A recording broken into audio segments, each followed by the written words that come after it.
Es un grato estar juntos, aunque no es presencialmente, pero gracias Señor por este medio que nos permite conectarnos de alguna manera. Y realmente estamos juntos y unidos por el Espíritu Santo y para disfrutar algunos momentos de adoración y también de poner nuestros ojos en nuestro Dios y aprender más de Él. Estamos estudiando el libro de Daniel. Se llama Daniel, pero la verdad, el protagonista es Dios mismo. En este libro, en el Antiguo Testamento, nos permite ver nuestro Dios como es, un Dios sentado sobre su trono, su santo trono. Como dice Salmo 47:8, Dios reina sobre las naciones, sentado está Dios en su santo trono. Y lo que tenemos en este libro es un vistazo, una mirada al trono de Dios, una mirada a un Dios que es soberano sobre todo. Todo lo que sucede en las vidas del ser humano. Ahí vemos a nuestro Dios. Lo que vimos la semana pasada es que realmente necesitamos este mensaje que encontramos en el libro de Daniel. Necesitamos ver a nuestro Dios como es un Dios soberano. Porque tal como en los días de Daniel, estamos también en tiempos de incertidumbre. ¿Puedes imaginar el tiempo de Daniel? Un tiempo muy incierto, un tiempo donde otro país ha invadido a su nación, ha conquistado a su nación, ha llevado a algunos de su pueblo lejos a otro país. Este joven Daniel se encontró en una situación desesperada y el pueblo entero así. Y nosotros aquí estamos también en tiempos inciertos. Quizás otra nación no nos ha invadido, pero sí, un virus sí. Un virus, en un sentido, un virus nos ha invadido y estamos por eso en tiempos muy inciertos. Y necesitamos aferrarnos a nuestro Dios soberano. Ese es el propósito de este estudio, para animarnos, aferrarnos a un Dios soberano. Lo que vamos a ver esta mañana es capítulo 1 de esta carta, este libro. Los primeros 7 versículos. Lo que vimos habla de Dios, que Él es santo, que Él odia y juzga el pecado. Santo. Él juzga el pecado porque Él es justo. Y lo que vemos es acá la responsabilidad del ser humano, a pesar del hecho que nuestro Dios es sano, igual somos responsables. Cuando Pablo habló de la elección de Dios, su soberanía sobre la salvación de los hombres, él anticipó las inquietudes de los que recibieron este mensaje Y dice en Romanos 9:19, me dirás entonces, ¿por qué pues todavía reprocha a Dios? Si Él es soberano, ¿por qué castiga? ¿Por qué juzga los hechos del ser humano? ¿Por qué? ¿Por quién resiste a su voluntad? Y es verdad. Pero la Biblia presenta las dos verdades. Dios es soberano y el ser humano es responsable. Y lo que vamos a ver en capítulo 1, el pueblo de Israel fue responsable por su rebeldía, por su pecado, por su desobediencia. Y lo que estaban sufriendo en Babilonia fue debido a su propio pecado. En la última parte del capítulo 1 vemos un Dios de esperanza. Siempre vemos los dos lados de nuestro Dios, aunque sea un Dios santo, un Dios justo que tiene que castigar el pecado, sí o sí. También vemos un Dios que perdona, un Dios de esperanza, un Dios que muestra misericordia. Y de nuevo en Romanos 9:16. Así que no depende del que quiere ni del que corre, sino de Dios que tiene misericordia. Sin esta misericordia nadie escapa a esta justicia, este castigo y a un castigo eterno. Lo que vemos en versículo 1-7, y quiero leer esta porción. Dios odia y juzga el pecado. Dice en el tercero año del reinado de Joacín, estamos hablando de alrededor de 600 años antes de Cristo. El rey de Judá, vino Nabucodonosor, rey de Babilonia, a Jerusalén y la sitió. Y mira, versículo 2, y el Señor entregó a sus manos al rey de Judá. No fue por el poder de Nabucodonosor, aunque era el hombre, el rey más poderoso del mundo en este tiempo, y su ejército fue muy grande en comparación de lo de Judá, pero al final de todo fue Dios mismo que entregó el pueblo a este rey.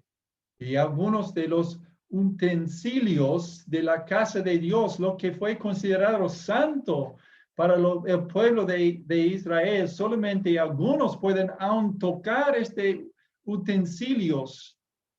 Y ahí vemos que un extranjero, un gentil, está llevándolo a su país para presentarlo a sus dioses. Dios permitió eso, Dios entregó a sus manos su pueblo y sus cosas santas de su casa, de su templo. Y aparece 4 jóvenes y vamos a hablar más de esos jóvenes. Daniel entre ellos. La cautividad de algunos de Israel. No todo el pueblo fue llevado al comienzo, solamente algunos. Y Daniel y sus amigos eran parte de los primeros llevados a Babilonia. Pero esta idea, este cautiverio fue parte del plan de Dios. Fue algo que predijo unos 900 años antes.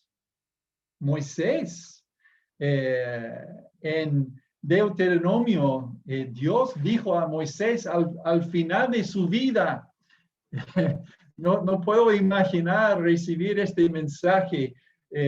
Moisés, después de todo tu trabajo, todos tus esfuerzos, igual este pueblo me va a desobedecer. Y dice, el Señor dijo a Moisés, he aquí, tú vas a dormir con tus padres y este pueblo se levantará y fornicará tras los dioses extranjeros. Increíble. Dice, y me dejará y quebrantará mi pacto que hice con él. Y se encenderá mi ira contra él en aquel día. ¿Cuál día? El día en que son llevados al cautiverio. Los abandonaré y esconderé mi rostro de ellos, será consumido y muchos males y tribulaciones vendrán sobre él. Por lo que dirá en aquel día, no será porque mi Dios no está en medio de mí que me han alcanzado estos males. Pero ciertamente esconderé mi rostro en aquel día por todo el mal que habrá hecho, pues se volverá a otros dioses. Es bien serio el idolatría, es bien serio poner cualquier cosa antes que Dios en nuestras vidas. Es pecado, es rebeldía, es algo que Dios sí o sí va a juzgar. Unos 100 años antes escribió Isaías de lo mismo, pero con más detalles ahora. Y aún antes que este hombre fue nacido, se llama Nabucodonosor, Isaías escribió eso. Entonces Isaías dijo a Ezequías, oye, la palabra del Señor de los ejércitos, he aquí, vienen días cuando todo lo que hay en tu casa y todo lo que tus padres han atesorado hasta el día de hoy será llevado a Babilonia, nada queda, dice el Señor. Y algunos de tus hijos que saldrán de ti, los que engendrarás, serán llevados y serán oficiales en el palacio del rey de Babilonia. Él está hablando de Daniel. Mira el versículo 3 de Daniel, capítulo 1. Y dice, entonces el rey mandó a Aspenaz, jefe de los oficiales, que trajera de los hijos de Israel a algunos de la familia real y de los nobles.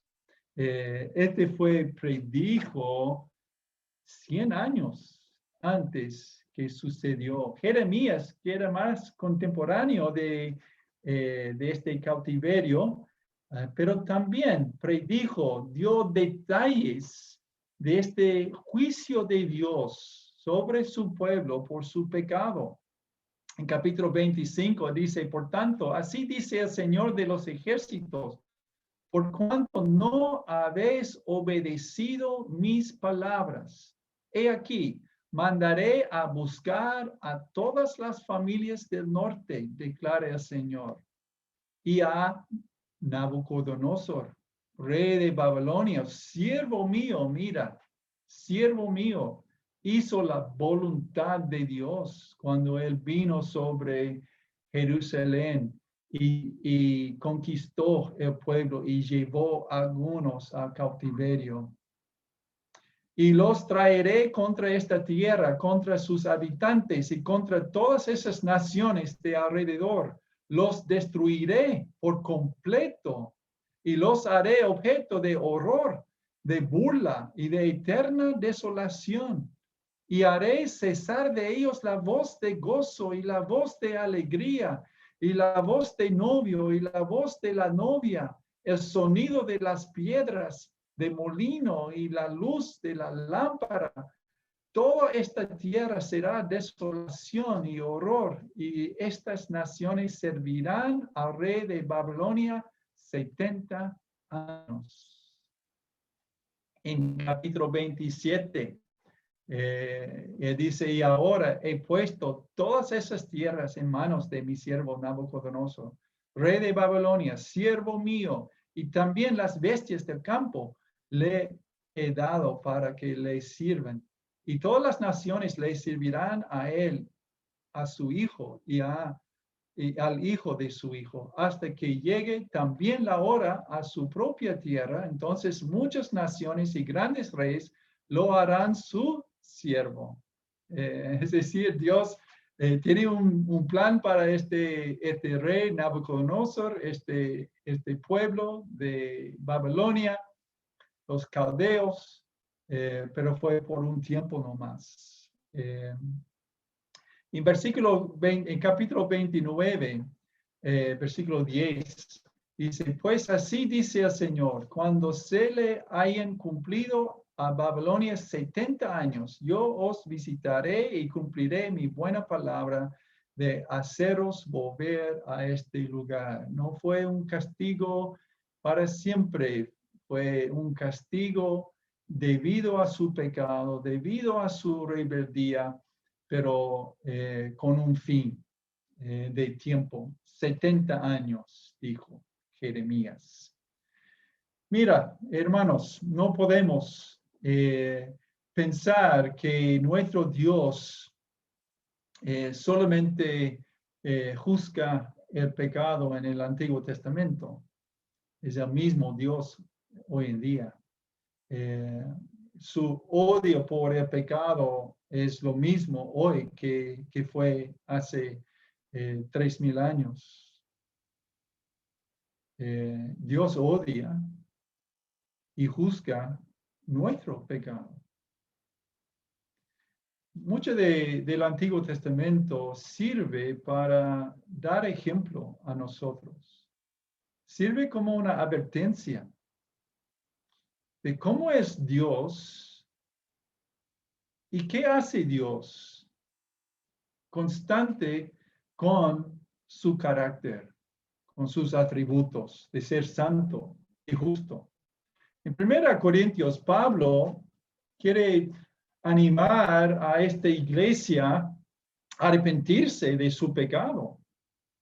Y parte de su exhortación es acordarles de cómo Dios obró en el Antiguo Testamento.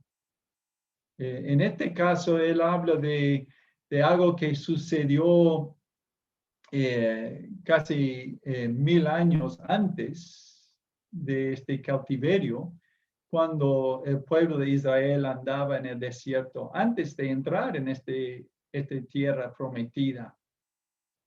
Sin embargo, dice versículo 5, Dios no se agradó de la mayor parte de ellos, pues quedaron tendidos en el desierto. Dios castigó.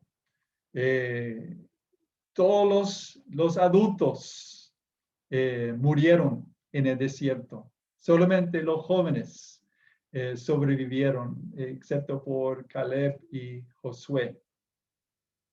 Estas cosas sucedieron como, mira, ejemplo para nosotros, a fin de que no codiciemos lo malo, como ellos lo codiciaron.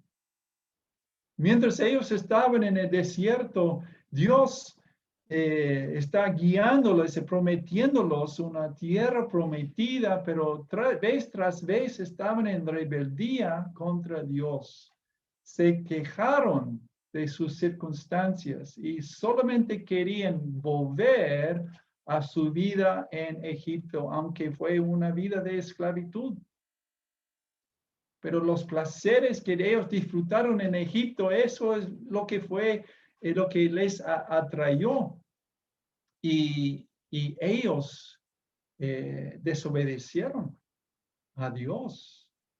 La codicia es desear algo antes que Dios mismo, de poner algo antes que Él, de tener lealtad a otra cosa excepto a nuestro Dios. Y Pablo dice, ojo, ten cuidado. Hay un ejemplo para nosotros en el Antiguo Testamento de cómo Dios actuó cuando su pueblo pecó. La misma cosa. va a suceder con nosotros si nuestro Dios perdona nuestros pecados y vamos a ver un Dios de esperanza, pero sufrimos consecuencias siempre por nuestro pecado y nuestra rebeldía. Segunda de Pedro, capítulo 2. Les invito a leer este capítulo esta tarde. Habla de falsos profetas. Falsos profetas que estaban enseñando al pueblo, a la iglesia, algo falso acerca de Dios mismo. En un sentido, estaba enseñando que Dios no va a juzgar a nuestro pecado. Y Pedro tiene que acordarles de qué, de cómo Dios actuó en el Antiguo Testamento. Mire lo que dice: si no perdonó al mundo antiguo, sino que guardó a Noé y predicaron un predicador de justicia con otros 7, Dios, por su odio del pecado, en su santidad, destruyó todo el mundo, todo el planeta, cada cosa que vivía sobre esta tierra, excepto Dios mostró su gracia a 8 personas, a Noé y 7 más. También dijo, cuando trajo el diluvio sobre el mundo de los impíos, se condenó a la destrucción las ciudades de Sodoma y Gomorra. También otro ejemplo de la actitud de Dios sobre el pecado y lo que Dios hace. Él juzga el pecado. Capítulo 2 de Segunda de Pedro es una advertencia de no pensar que Dios no va a castigar pecado, no va a juzgar pecado. ¿Qué estaban enseñando los falsos profetas? Versículo 19. Les prometen libertad. En otras palabras, no te preocupes, sigue adelante en tu pecado. Dios es bondadoso, Dios es amor, Dios no va a juzgar. Esa es una equivocación grande de pensar que Dios no es el mismo del Antiguo Testamento, que odia y juzga el pecado. Pero hermanos, no quiero solamente hablar de castigo y de juicio de pecado. Quiero hablar de nuestro Dios como Dios de esperanza, porque eso es lo que las Escrituras nos dan, esperanza. Siempre en las historias de cómo Dios juzgaba el pecado, siempre vemos una luz de esperanza. Siempre vemos algo de su misericordia, de su bondad. Pablo en Romanos 15 también habla del Antiguo Testamento, pero no solamente para advertencia, pero darnos esperanza. Mira lo que dice: porque todo lo que fue escrito en tiempos pasados, Antiguo Testamento, para nuestra enseñanza se escribió.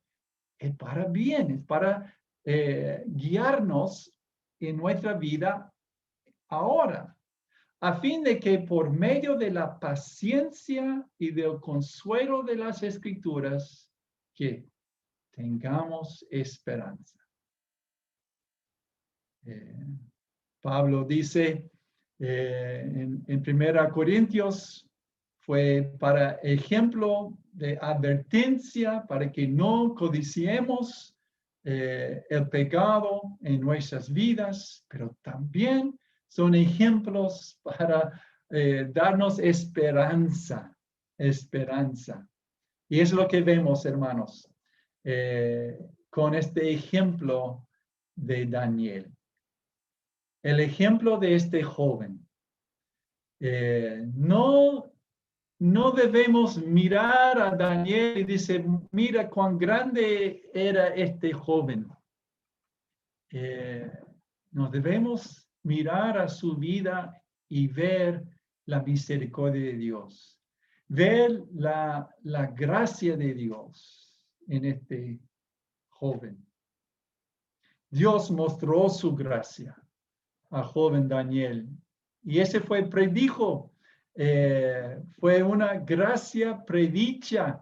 Jeremías, muchas veces he leído Daniel y he tenido este pensamiento, si el pueblo fue tan malvado que Dios tuvo que sacarlos de su tierra y llevarlos al cautiverio y destruir la mayoría de ellos, ¿cómo es que un joven como Daniel sobresale tan bueno?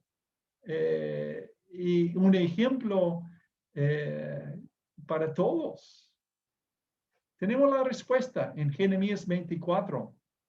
Y vino a mí la palabra del Señor diciendo, así dice el Señor, Dios de Israel, como a estos higos buenos, así consideré como buenos a los desterrados de Judá, y yo he echado de este lugar a la tierra de los caldeos. Está hablando de los primeros que fueron llevados a Babilonia, incluyendo Daniel y sus amigos. ¿Por qué? Porque pondré mis ojos sobre ellos, mira, para bien. Estamos viendo la gracia de Dios, estamos viendo una esperanza en esta historia. Y los traeré de nuevo a esta tierra. Los edificaré y los derribaré. No los derribaré, los plantaré y no los arrancaré. Dando esperanza. Y mira versículo 7. Y les daré un corazón para que me conozcan. Estamos hablando de Daniel.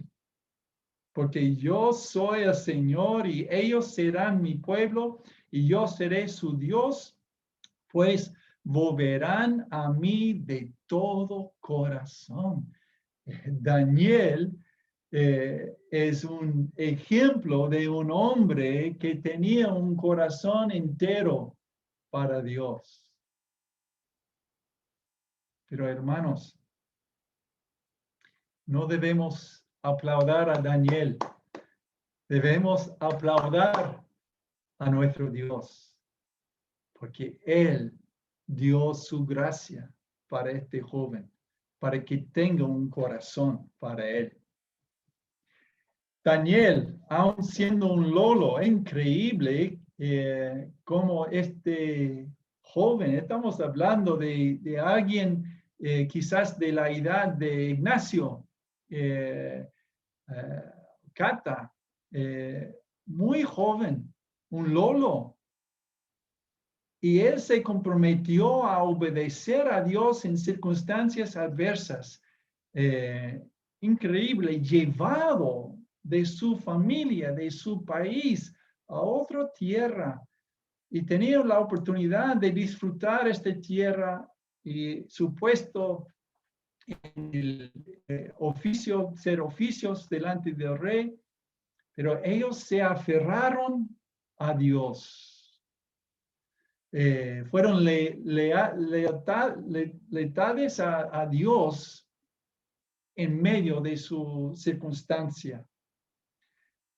Versículo 8. Se propuso Daniel en su corazón no contaminarse con los manjares del rey ni con el vino que él bebía. Y pidió al jefe de los oficiales que le permitiera no contaminarse. ¿Qué pasa acá? Fueron ofrecidos una comida, quizás parte de esta comida fue comida prohibida en la ley de Moisés, pero también probablemente fue comida que fue ofrecida a los dioses de Babilonia.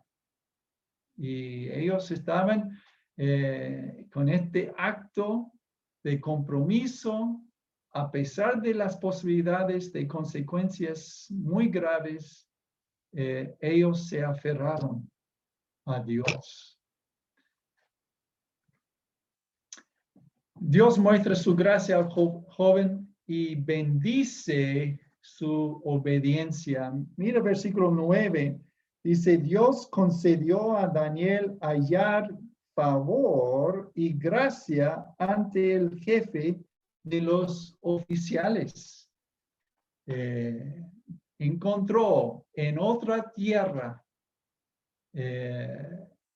y gente que estaban dominando a él y a su pueblo. Encontró gracia, favor, porque Dios lo permitió. Dios obró en el corazón de este oficial de Nabucodonosor. Le dio gracia delante de los ojos de los que pudieron hacerlo daño. Hay un principio acá. Si vivimos una vida obediente, Dios puede, y con frecuencia lo hace, controlar los corazones de los demás a nuestro favor. Proverbios 16:7 dice, cuando los caminos del hombre son agradables al Señor, aun a sus enemigos hace que estén en paz con él. No siempre es así. No siempre es así. Vamos a ver en capítulo 3, los amigos de Daniel, cuando tomaron la decisión de adorar a Dios y solamente a Dios y no adorar al ídolo de rey Nabucodonosor. Ellos dijeron al rey, nuestro Dios sí puede salvarnos de este horno, de esta muerte. Estamos convencidos que Él puede, pero ellos dijeron, aun si no, quiero que sepas, oh gran rey, que nunca jamás vamos a adorar a tu Dios. Esa es la actitud que tenemos que tener cuando estamos tomando decisiones de obediencia en este mundo. Muchas veces Dios nos bendice y abre paso y permite una obediencia con bendición, pero a veces no es así. A veces nuestra obediencia trae consecuencias graves. Pero en el caso de Daniel, Dios le concedió gracia y bendición. Y también comida en la historia, Daniel pidió al oficio que ellos pueden seguir la dieta de ley de Moisés, de comer verduras y agua nomás. Y el Señor usó esta comida, solamente verduras y agua, y creció su cuerpo a un cuerpo sano que se nota a los demás que fuera mejor. Hizo una prueba y después de 2 semanas fue obvio que la dieta de Daniel y sus amigos fue algo que les sirvió. Pero ese fue un milagro. Algunas iglesias en los Estados Unidos es de moda de seguir la dieta de Daniel, pensando que esta dieta trae mucha salud. No es malo comer verduras y agua, pero fue un milagro. Dios bendició la obediencia de Daniel y tuvo este resultado. Dios puede multiplicar lo poco para lograr algo grande. Eso es como Dios obra. Ese es su reino. Jesús dijo en Mateo 13, les refirió otra parábola diciendo, el reino de los cielos es semejante a un grano de mostaza que un hombre tomó y sembró en su campo, y de todas las semillas es la más pequeña, pero cuando ha crecido es la mayor de las hortalizas y se hace árbol, y de modo que las aves pueden descansar en sus ramas. Ese es como Dios obra muchas veces. Toma lo poco y hace algo grande. Podemos confiar en un Dios todopoderoso así. Podemos tomar decisiones definitivas de obediencia y confiar que Dios nos va a bendecir, nos va a proveer, nos va a cuidar. Si podemos ponerlos en sus manos y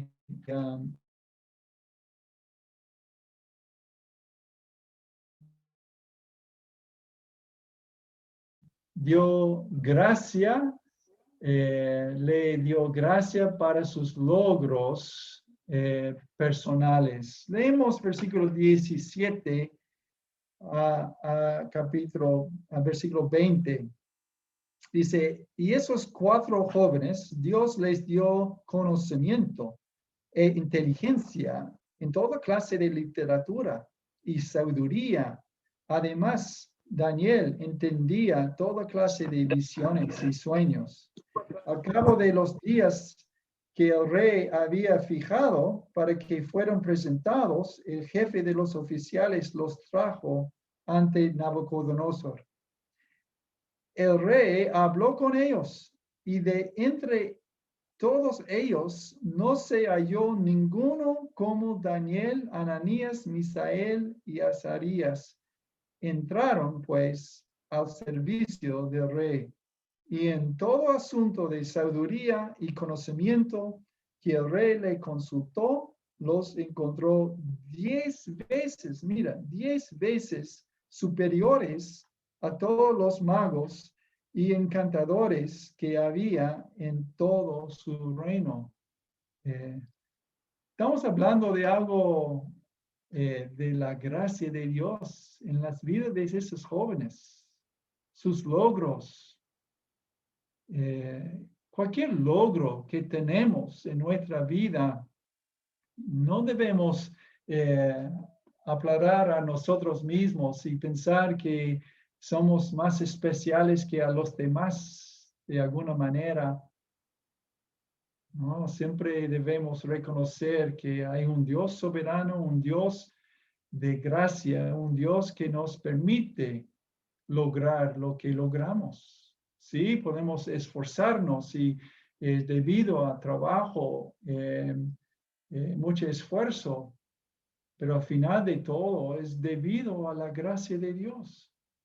En Romanos capítulo 12, Pablo dice, porque en virtud de la gracia que me ha sido dada, digo a cada uno de vosotros que no pienses más alto de sí que lo que debes pensar. ¿Qué quiere decir eso? Es decir, yo soy así y tengo esas capacidades, he logrado esas cosas por mi fuerza nomás. Y comenzamos a pensar que somos quizás mejores que los demás, sino que pienses con buen juicio. ¿Qué es buen juicio? Pensar correctamente que sí, fue fuerza mía, pero por la pura gracia de Dios, según la medida de fe que Dios ha distribuido a cada uno. Y al final, en versículo 21, vemos que Dios le dio su gracia a Daniel, no solamente en su juventud, pero por toda su vida. Vamos a ver la vida de este hombre desde su juventud hasta la vejez. Y vemos un hombre fiel. Vemos un hombre que se aferró a su Dios en medio de todo y a pesar de todo. Es una gracia de Dios que vivamos una vida de fidelidad. Dice, Daniel estuvo ahí hasta el año primero del rey Ciro. Estamos hablando de 66 años después. Estuvo ahí en la presencia en el corte del rey, sirviendo como administrador, pero ahí estaba en Babilonia y después en Susa, sirviendo al Señor. En capítulo 10, versículo 1, por lo menos hasta el tercer año de Ciro. 606 antes de Cristo, 536, equivale 70 años. Los 70 años que Dios puso como el tiempo de cautiverio. Este hombre Daniel sirvió a Jehová en todos esos años fielmente. Pero hermanos, es por la pura gracia de Dios.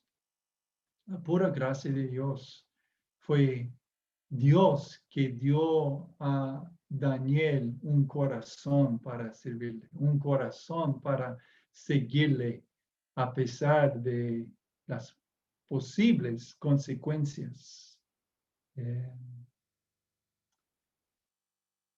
Tenemos en capítulo 1, tenemos una mirada a cómo es nuestro Dios, un Dios soberano, un Dios santo que odia el pecado y por ser justo tiene que castigar el pecado, sí o sí. Pero vemos en este joven Daniel la pura gracia de Dios, que hay un Dios bondadoso que da su gracia. Y vale la pena aferrarnos a este Dios. Aferrándonos a Él, nos da una gracia que sirve para toda la vida. Nos permite servirle hasta el fin. Esa es la gracia que yo quiero para terminar mi carrera bien. Y yo sé, al final de todo, como los ancianos en el cielo, en Apocalipsis, recibieron sus coronas por ser fieles a Dios en este mundo, en esta tierra. Pero, ¿qué encontramos? Esos ancianos sacando esas coronas que recibieron por su fidelidad y están echándolos a los pies del trono de Dios. Y dice, tú eres digno, yo no. Aún mi fidelidad, aún lo que he recibido por ser un buen y fiel siervo tuyo, es por la pura gracia de Dios. Por eso echaron sus coronas a sus pies. No merecemos eso. Esa es nuestra historia. Nuestra historia es recibir y recibir y recibir y recibir de un Dios santo, un Dios soberano, un Dios bondadoso, recibir lo que no merecemos. Ese es el Dios que adoramos. Que sigamos, hermanos, adorando más y más a tal Dios. Adelante, Alex, con el siguiente adoración.